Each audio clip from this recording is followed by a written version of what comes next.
Et ce matin, vous étiez à la radio pour faire le bilan du gouvernement Vivaldi. J'ai bien écouté, vous aviez dit « Notre population est plus prospère qu'avant la crise ». Je me suis dit effectivement, peut-être dans votre entourage, que les gens sont plus prospères. Les ministres, effectivement, avec 10 000 € par mois, c'est vrai que c'est assez prospère.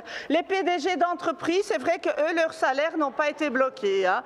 Les millionnaires, eux, ils n'ont pas été taxés non plus. Hein. Les actionnaires, il faut le dire, le Belvent, ils se portent bien.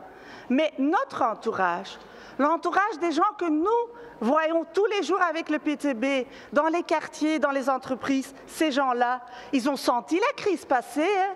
Ils ne sont pas plus prospères maintenant qu'avant. Hein. Ils ont vu le pouvoir d'achat baisser. Hein.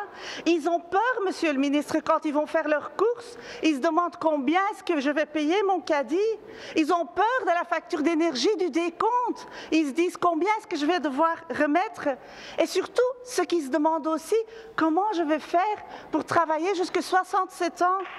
Je discutais encore avec une aide-soignante. Elle me disait, mais Sophie, comment je vais faire à 67 ans, m'occuper des malades, dans la maison de repos, comment je vais faire? Et ce gouvernement, est-ce qu'il allait trouver pas une solution pour les métiers pénibles?